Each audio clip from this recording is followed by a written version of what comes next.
Hey everybody, welcome back. So I've had a couple people reach out and ask if I would talk about my thoughts about the nonlinear process of healing from benzo withdrawal or bind. And so I'm going to take a stab at that.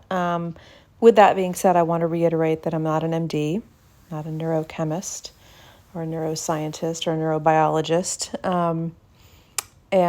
This is just, from what I've been able to kind of gather through my own research and understanding, and the little bit that I had, interest in my own professional training and experience before getting sick on my own. And so it's not meant to be prescriptive in any way. It's just informational and educational. Take from it what you will.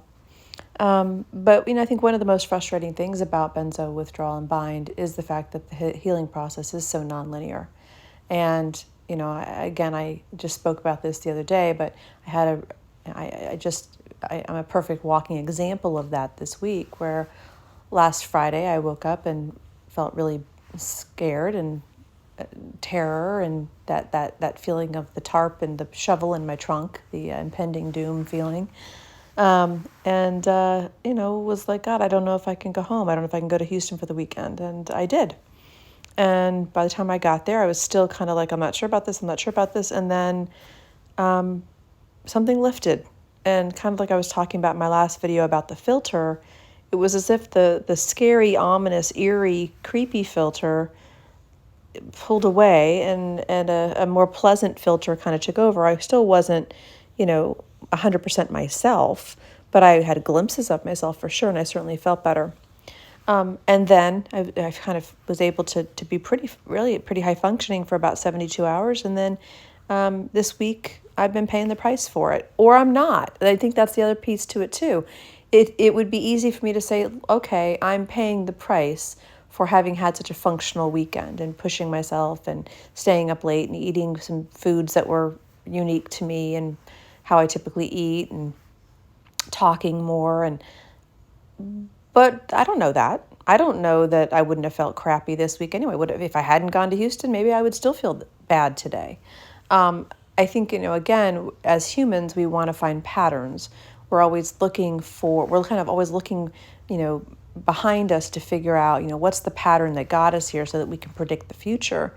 And I think that's where we get in trouble. Is, a lot of times we wake up in the morning, we think, I feel terrible. What did I do different? I went to bed a half an hour later. I watched a TV show that had ominous music. I ate something different yesterday. We're always looking for any little thing that could give us the answer to why we either feel good or bad in this. And I think we drive ourselves crazy in doing that. And a lot of times we're actually creating patterns and associations that aren't there. I don't take a lot of pills in this, but for example, once in a while I think it's been 3 times, I've taken a Tylenol. Well, 2 times I took the Tylenol, I didn't have any problem. The 3rd time I took the Tylenol, the next day I was struggling. Well, what did my brain tell me? It was the Tylenol. Well, it probably wasn't the Tylenol. But again, that's, we can cut ourselves some slack, and it's normal human behavior to be looking for patterns so we can predict behavior, so we can predict the future. But this is where we drive ourselves crazy, get more frustrated, because I don't think there's a whole lot of pattern to this. There's oftentimes not a lot of things we can actively do to feel better. There are some things we can probably do to feel worse, and we get that information from people that have come before us, who've told us things like, hey, I drank 3 months after I finished my benzo taper, and it was a disaster. So we learn and think, well, let me not do that. Okay, let's try to minimize making this worse. But anyway, going back to this nonlinear healing, I think part of the issue is this, is that if we think about benzo withdrawal and bind potentially as an injury to our nervous system, or a hypersensitization of our nervous system, however you want to look at it, I kind of see it as both. I kind of see it as, as I've described before, that the GABA receptors, I feel, have been somewhat compromised and corroded by the use of benzodiazepines. And so the GABA that we have in our bodies can't really make use of its, like the lock and the key. It can't provide the function. So we have to kind of wait for neuroadaptation to happen to be able to function again. So I do believe there's an actual kind of injury or adaptation that's happened that's working against us. But I also think what we're dealing with really is a hypersensitization of the nervous system, okay? And so the way I think about that is I envision just a very raw, fiery set of nerves. And when you think about the nervous system, we're talking about 7 trillion nerves that make up the human body. 86 billion of those are in our brain, okay? And so if you're talking about 7 trillion nerves, and these run throughout our body, throughout all of our organs, all of our sensory organs, our skin, our eyes, being able to hear, our nose, tastes, obviously our cardiovascular, our digestive, our respiratory, we go on and on. There's not a part of our body that is not affected. And I don't know if you guys have had this experience, but for example, paper cuts are never fun, right? I mean, they've always kind of hurt. Why? Because we have a lot of nerve endings in our fingers, in our hands. So paper cuts hurt, but I had a small cut on my finger with a knife, not terrible, didn't need stitches or anything, while I was going through benzo withdrawal. And oh my God, the pain that I felt, I'd cut my finger many times in my life, right? I'm a little clumsy with scissors and knives, unfortunately. But, never pleasant, never fun, bleeds a lot, hurts while it heals. In benzo withdrawal, it was a different level. And that gave me some indication of okay, everything is just lit up and on fire. So how does this relate to nonlinear healing? Well, the way I think about it is that if you've got a nervous system injury or a hypersensitive nervous system as a result of what we're going through, and these nerves exist all throughout our body, I have to believe, and I don't have the research to back this up, this is just my understanding of the economy of energy, right, is that you have healing going on at different paces, at different times, at different parts of the body. So for example, and a lot of times we have kind of our symptom du jour, right? Like intrusive thoughts and fear are kind of mine. They're always kind of with me. Sometimes they're worse, sometimes they're better. But if I wake up and all of a sudden I have terrible, digestive issues, that's new for me. Is it to be unexpected in this? No. Why? Because we have lots of nerves in our system. We also have lots of GABA receptors in our gut. So my point in saying all this is that I think the nonlinear nature of it is that there's a lot of work to be done. There's a lot of healing that has to happen all throughout our body because we have nerves all throughout our body, because we, have 86 billion, nerves alone in our brain. And this is like one of those old-timey switchboards, for the call centers, like the operators, and you're trying to plug in the right call and you're accidentally sticking grandpa with the hooker down the street, and you're sticking, grandma with the hardware store, and you're getting it all wrong, right? The grid's just off. And sometimes the grid works. Last weekend, my grid came online. My operator plugged in enough of the right lines, and everything kind of came together for a little while until it didn't. So the nonlinear nature of it, can be very demoralizing, right? I know it is for me. I had a great weekend. I should be able to take delight in that and be like, well, see, if I had it once, I could have it again. That's true.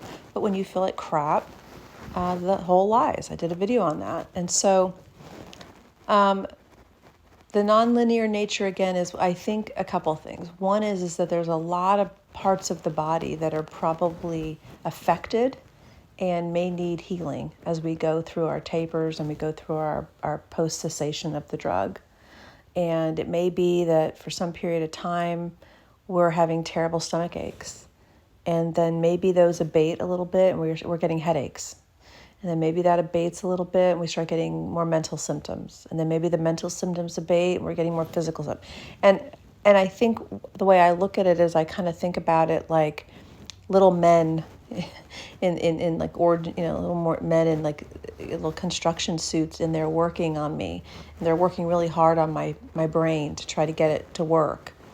But what was interesting is this weekend when the mental symptoms lifted, I had some weird stomach aches, and I don't get that. So all of us, I don't typically get those. So what was interesting to me is it felt to me like all the little men, like kind of did enough good work for the day, and were able to leave my brain alone and my limbic system alone. And I wasn't so afraid, and I wasn't so, shooting off weird thoughts.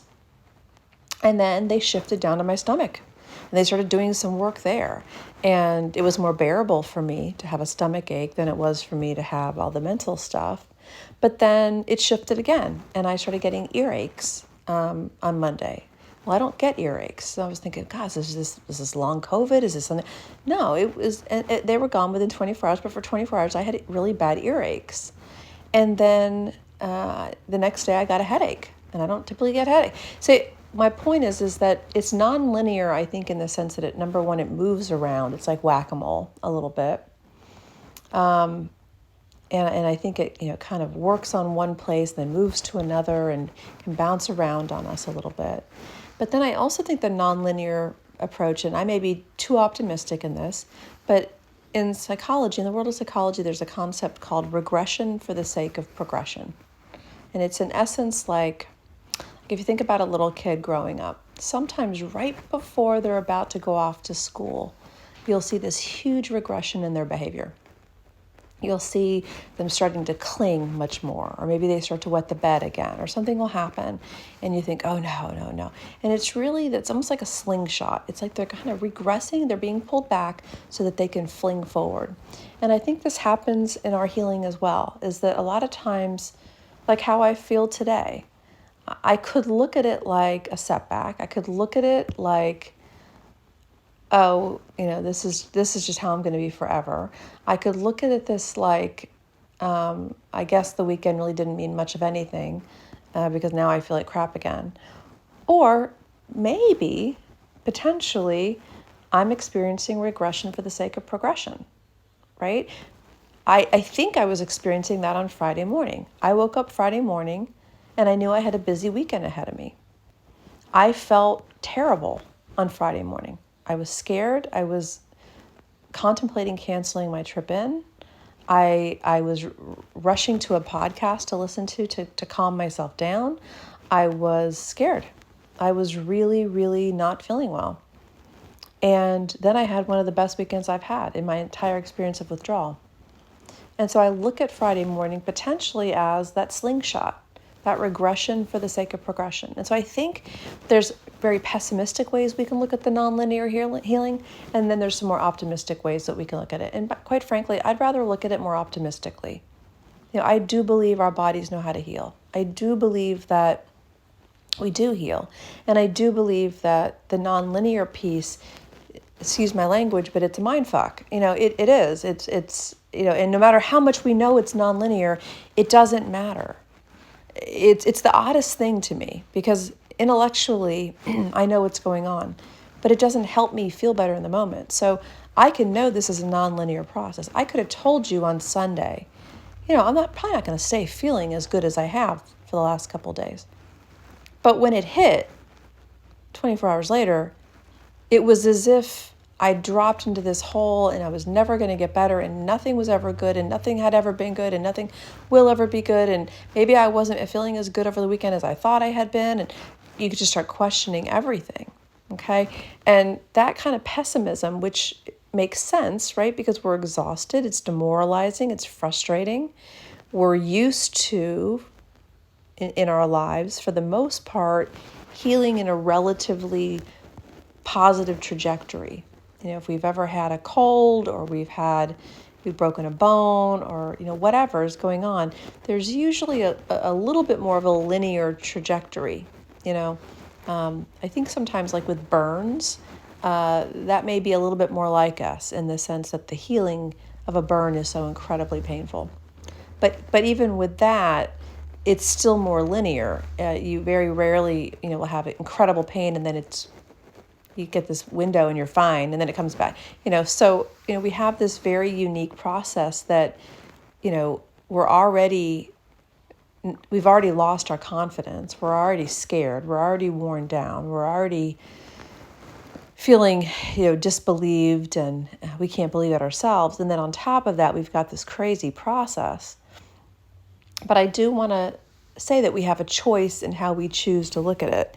We can look at it as just a frustrating, demoralizing process that has no meaning, or we can look at it as we've only got so many little construction men in our body at any given time, and if they're working hard on our cardiovascular system, they may not be paying attention to what's going on in the nerves in our stomach, and all of a sudden they kind of give up for the day. They've done what they can in the heart, and they go down to the stomach, and then a month later they go up to the limbic system, and they're working hard at the limbic system, and then maybe a month later they're working hard in our optic nerves, or maybe there's something in terms of just our skin and having more burning and itching.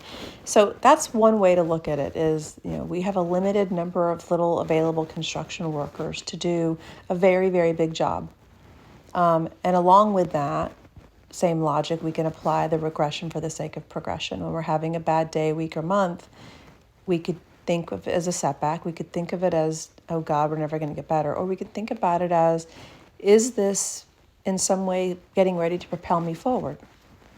And I think we have just as much evidence to go with the optimistic view as we do the pessimistic view. Staying with that same logic of our own little construction team, right? So, maybe I've got 8 guys in there, and they got their little hard hats on, and they're just doing their best. They're trying to put me back together. But I got 7 trillion nerves. I got lots of nerves. There's a lot going on in my body at any given time, and they're doing their best. I'm watching my brother and sister-in-law not build a home, but basically they took an existing home and pretty much, redoing the whole thing. And so they brought in, obviously, their contractor and the guys, right? And when you go, it was really interesting because about a week before it was almost done, it looked worse to me than it had 3 weeks before that, when less had been done. And I was looking at it like the week before it was supposed to be done, thinking, how are they going to get this? I can't see how they're going to do this. And I looked, and there was 2 guys over there working on the light fixtures, and there were 2 guys over here painting, and there were 2 guys laying down, working on the hardwoods, and I was thinking, oh my God, this is a disaster. And again, there were only maybe 10 or 12 guys there, and that's all they had, and they were doing what they had to do, and they were working on different parts of the house. And it looked worse before it looked better. When they first got it, it was intact, right? As they started pulling it apart, it looked worse.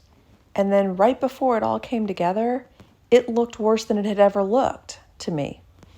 And I kind of thought about it like that in terms of my own mind and body and nervous system, which is, I've got my contractor in there and his little work crew, and they're doing what they can. And some days we're working real hard on the fact that maybe my biggest injury, maybe my biggest vulnerability is my limbic system, which is why I have so much fear and terror and intrusive thoughts and all the mental stuff, right? Where somebody else's vulnerability or Achilles heel might be their digestive tract. Somebody else might be muscle contractions and tightness. Other people might be more heart palpitations. So for some people, it may be more cognitive functioning. And so kind of for whatever reason, I have a vulnerability, that may be where more of the work has to happen. And then sometimes my little men have to take a break from working on my limbic system, and they go over and they start working on my gut, or they start working on my head or my ears or my eyes, and my symptoms rotate and move, and then I feel like I'm taking a step back. And then maybe they come back to work on my limbic system. And as they're futzing around in there, it feels like, oh God, here we go again. Oh my God, I've got more symptoms now. I thought I was okay. Well, there was probably more work to be done. And they just kind of let it cool off for a little bit. And they came back and with their saws and drills and, and began to put me back together again. So again, this is a very kind of non-scientific way of thinking about this, but we have a choice in how we think about it. One last thing, when you think about any wound, let's just say, again, a cut, like a bad cut, right? So there's usually four different levels you go through in healing, which is you cut yourself. What do you do first? You stop the bleeding. Okay, so we'll come back to this. Stop the bleeding. The second thing is you deal with the inflammation. The third thing is the growth and rebuilding piece. And then the fourth part of healing is strengthening. Okay, so think about this as it relates to, again, our nervous system and what's going on with us. We stop the bleed. What does that mean? It means we've identified that these benzos are not good for us. We either need to stop taking them, or we need to move on, in some way. We need to stop taking them. We need to taper. We've been cold turkeyed, whatever. We're stopping the bleed. How do we do that? By trying to get this medication out of our system. Inflammation. Are we dealing with inflammation? Absolutely. I think that's a big part of why we feel so crappy in this, is the inflammatory response. The growth and rebuilding is also painful. So again, as those men have done all this work on my limbic system and I'm doing a lot better, I'm not there yet. Okay. And now they've gone down to my digestive tract and they're doing a little soldering down there. Then they come back up. And so the growth and repair is happening. And I really believe it's happening as we taper. And I believe that we heal as we go. And then the fourth part is the strengthening. And sometimes the strengthening is the most painful part when you're dealing with an injury or a cut or a wound of any kind, because you can have itching and stretching and puckering, and you have to rebuild these muscles that have been atrophied. And so, we're in various phases of stopping the bleed, the inflammatory response, growth and repair, and rebuild and strengthening as we're going through our process of healing from this injury and this highly sensitized nervous system. So again, just to reiterate, I think there's always the choice. Do we want to err on the side of some optimism, or do we want to err on the side of, oh shit, oh no, oh God, right? I'd rather err on the side of optimism. And like I said, I feel like there's just as much evidence there, if not more, than to the contrary. And so I think about my poor little body and its limited crew of construction workers doing the best they can to heal me and all my 7 trillion nerves. And I think about the moments when I go backwards. I really am trying to focus on, maybe this is a moment of regression for the sake of progression. And I'm going to slingshot into another weekend, or eventually I'm going to slingshot into a better experience of myself, a more healed experience of myself. Okay. So anyway, that's, again, my very unscientific attempt at trying to explain my thoughts around nonlinear healing, but I hope it was helpful. I know for me, it's been absolutely one of the most frustrating and mind-boggling parts of it. But I think when we can think about it like this, I do really well with visuals and metaphors and things like that. Maybe you do too. Thanks for listening, guys.